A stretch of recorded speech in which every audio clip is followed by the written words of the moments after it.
Hello दोस्तों, welcome to our YouTube channel. दोस्तों, जैसा कि मैंने पहले बताया था कि हम लोग एक सीरीज लेके आए हुए हैं जिसमें मुख्य रूप से जिस जिस पोर्शन से सवाल पूछा जाएगा उसी पे हम लोग का ज़्यादा फोकस रहेगा। उसी कड़ी में आज एक दूसरा टॉपिक मैं लेके आया हूँ जिसका नाम है बिरसा मुंडा। आप लोगों को पता हो कि झारखंड में प्रत्येक एग्जाम में बिरसा मुंडा से एक सवाल निश्चित तौर पर आता ही है। तो चलिए बिना देर किए हुए हम लोग शुरू करते हैं। देखिए, पहला सवाल, बिरसा मुंडा की जन्म तिथि क्या है? तो बिरसा मुंडा की जो जन्म तिथि है वो क्या है? 15 नवंबर 1875। दूसरा सवाल देखिए, बिरसा मुंडा का जन्म किस स्थान पर हुआ है? तो आप लोग को पता होगा भली भांति कि इनका जन्म उलिहातू खुट्टी में हुआ है। ठीक है, चलिए अगला सवाल देखते हैं। तीसरा नंबर का सवाल आप देखिए, बिरसा मुंडा का जन्म किस जिले में हुआ था? तो बिरसा मुंडा का जन्म हुआ था खुट्टी में, है ना। चलिए अगला सवाल है, चौथा नंबर का सवाल देखिए, बिरसा मुंडा का जन्म किस दिन हुआ था? तो इनका नाम बिरसा इसलिए पड़ा क्योंकि इनका जन्म किस दिन हुआ था? बृहस्पतिवार। वही अगला सवाल है, बिरसा मुंडा का नामकरण किस दिन के आधार पर हुआ है? तो बृहस्पतिवार, क्योंकि इनका नाम बिरसा पड़ा है बृहस्पतिवार के दिन जन्म होने के कारण। चलिए अगला सवाल देखते हैं। छठा नंबर का सवाल देखिए, बिरसा मुंडा के बचपन का नाम क्या था? तो इनके बचपन का नाम था दाऊद मुंडा। चलिए 7 नंबर का सवाल देखिए, बिरसा मुंडा के पिता का नाम क्या था? तो इनके पिता का नाम क्या था? शुगना मुंडा। 8 नंबर का सवाल देखिए, बिरसा मुंडा के पिता पेशे से क्या थे? तो बटाईदार थे। क्या थे? बटाईदार। चलिए 9 नंबर का सवाल देखिए, बिरसा मुंडा की माता का नाम क्या था? तो इनकी माता का नाम था कदमी मुंडा या करमी मुंडा भी कहीं कहीं लिखता है, तो आप दोनों ध्यान रखिएगा। चलिए अगला सवाल देखते हैं हम।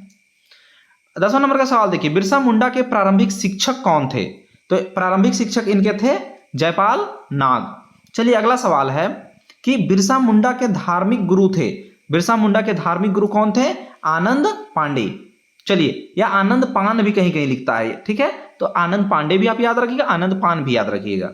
चलिए अगला सवाल है 12 नंबर का, बिरसा मुंडा के धार्मिक गुरु आनंद पांडे या जिसको हम लोग आनंद पान भी बोलते हैं, इनमें से किस मत के मतवालंबी थे? मतलब किस मत को मानते थे ये? तो इसका सही जवाब क्या हो जाएगा? वैष्णव धर्म को मानते थे। ठीक है, चलिए अगला सवाल है 13 नंबर का, बिरसा मुंडा का परिवार किस धर्म की उपासना करता था?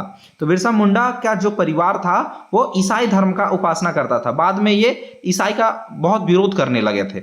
चलिए अगला सवाल है 14 नंबर का सवाल देखिएगा कि बिरसा मुंडा ने कहां अपनी प्रारंभिक शिक्षा पूरी की? तो इन्होंने अपना जो प्रारंभिक शिक्षा दीक्षा है वो कहां पूरा किया था? तो चाईबासा में। कहां किया था जी? चाईबासा में। अगला है चाईबासा में अगर स्कूल का नाम पूछेगा तो सलगा स्कूल। क्या स्कूल है? सलगा स्कूल चाईबासा। चलिए अगला सवाल देखते हैं हम लोग। देखिए 15 नंबर का सवाल आप ध्यान से देख सकते हैं, बिरसा मुंडा ने निम्न में से किस पंथ की शुरुआत की थी? बहुत ही इंपॉर्टेंट सवाल है जी। तो ये क्या होगा इसका सही जवाब? बिरसाइत पंथ। 16 नंबर का सवाल देखिए, छात्र जीवन में बिरसा मुंडा किस आंदोलन से जुड़ गए थे? तो ये जुड़े हुए थे चाईबासा, क्योंकि पढ़ाई वहीं पे कर रहे थे, तो वहां की भूमि आंदोलन से जुड़ गए थे। बहुत ही महत्वपूर्ण सवाल है। अगला सवाल देखिए 17 नंबर का सवाल, 18 वर्ष की उम्र में बिरसा मुंडा निम्न में से कहां के जंगल आंदोलन से जुड़ गए थे? तो ये जंगल आंदोलन चल रहा था चक्रधरपुर में, वहीं के जंगल आंदोलन से क्या किए? जुड़ गए थे। चलिए 18 नंबर का सवाल देखिएगा ध्यान से, बिरसा मुंडा ने स्वयं को क्या घोषित किया? तो बिरसा मुंडा ने स्वयं को क्या घोषित किया? सिंगबोंगा का दूध घोषित किया। चलिए अगला सवाल देखते हैं, किस वर्ष बिरसा ने स्वयं को सिंगबोंगा का दूध घोषित किया? तो इन्होंने अपने आप को सिंगबोंगा का दूध घोषित किया 1895 में, और इनकी गिरफ्तारी भी सबसे पहले बार होती है 24 अगस्त 1895 को ही। ठीक है, और इनको छोड़ दिया जाता है महारानी विक्टोरिया के हीरक जयंती के अवसर पर 1897 में। ये भी आप याद रखिएगा, है ना। चलिए अगला सवाल देखते हैं 20 नंबर का सवाल देखिए, बिरसाइत पंथ के बारे में इनमें से कौन सा कथन सही है? इसमें ध्यान दीजिएगा, है ना। पहला है इसमें एकेश्वरवाद पर बल दिया, मतलब एक ईश्वर को मानने पर बल दिया। दूसरा, इस पंथ में सरना को उपासना हेतु सबसे उपयुक्त स्थान बताया गया, है ना। तो तीसरा क्या बोलता है? इस पंथ में पशु बलि तथा हड़िया को त्याग करने पर बल दिया गया। यानी बिरसा मुंडा कहें कि पशु का बलि मत दो और हड़िया मत पिया करो, है ना। तो ये सब बातें किन्होंने बोला? बिरसा मुंडा ने कहा। और ये किस पंथ के अंतर्गत बोला? तो बिरसाइत पंथ के अंतर्गत। चलिए अगला सवाल हम लोग देख लेते हैं। हाँ, 21 नंबर का सवाल देखिए आप, बिरसा मुंडा ने निम्न में से किस विद्रोह का नेतृत्व किया था? तो आपको पता ही होगा, उलगुलान विद्रोह, बिरसा मुंडा विद्रोह या मुंडा विद्रोह, सब इसको बोला जाता है। इसका कार्यकाल कब से कब था? 1895 से 1900। अगला सवाल देखिए वही है, बिरसा के नेतृत्व में उलगुलान विद्रोह का संचालन कब हुआ? तो 1895 से 1900। 23 नंबर का सवाल देखिए, बिरसा मुंडा के आंदोलन का प्रमुख केंद्र बिंदु क्या था? तो केंद्र बिंदु जो इनका था वो था डोम्बारी पहाड़ी। चलिए अगला सवाल हम लोग देखते हैं, 24 नंबर का सवाल देखिए, बिरसा मुंडा को पहली बार किस वर्ष गिरफ्तार किया गया था? तो बिरसा मुंडा को सबसे पहली बार अभी हमने बताया कि 24 अगस्त 1895 को गिरफ्तार किया गया था। किसके द्वारा गिरफ्तार किया गया था? G.R.K. मेयर्स के द्वारा। ये अंग्रेज अधिकारी थे, इन्होंने ही इनको गिरफ्तार किया था।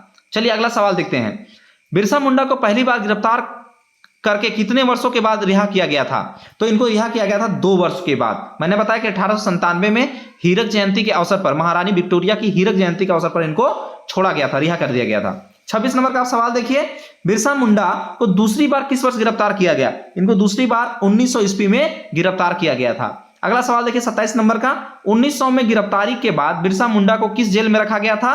तो रांची जेल, है ना, रांची जेल, जिसको अभी जेल चौक भी बोला जाता है, वहां पे पार्क बना हुआ है, बिरसा मुंडा स्मृति उद्यान बनाया गया है ना। तो चलिए अगला देखते हैं, 28 नंबर का सवाल देखिए। 28 नंबर का सवाल आप ध्यान से देखिए, अंग्रेजों ने बिरसा मुंडा की गिरफ्तारी के लिए कितने रुपए का इनाम रखा था? तो 500 रुपए का इनाम रखा था। जबकि बुद्धू भगत का गिरफ्तारी के लिए लोग कितना इनाम रखा था? 1000 रुपए। दोनों याद रखिएगा, बुद्धू भगत के लिए 1000, जबकि बिरसा मुंडा के लिए 500 रुपए। चलिए 29 नंबर का देखिए, बिरसा मुंडा की मृत्यु कब हुई? तो 9 जून 1900। एकदम वीवीआई क्वेश्चन है, याद रखिएगा, कब मृत्यु हुई थी? 9 जून 1900। चलिए अगला 30 नंबर का सवाल देखिए, बिरसा मुंडा की मृत्यु कहां पर हुई? तो रांची जेल में ही मृत्यु होती है इनकी। 31 नंबर का सवाल देखिए, बिरसा मुंडा की मृत्यु कैसे हुई? तो हैजा बीमारी से हुई। किस बीमारी से? हैजा बीमारी से। चलिए अगला सवाल 32 नंबर का सवाल आप लोग देखिए, बिरसा मुंडा के जीवन को आधार बनाकर महाश्वेता देवी ने इनमें से किस उपन्यास की रचना की है?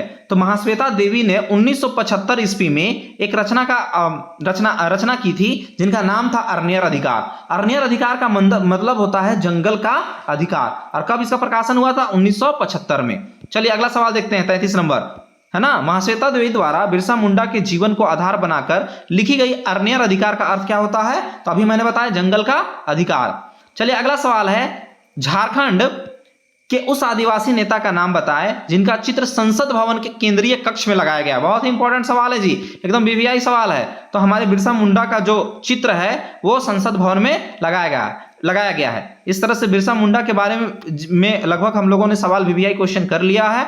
इस तरह से जो भी महत्वपूर्ण सवाल होंगे उसको आपके एग्जाम से पहले मैं लेके आऊंगा।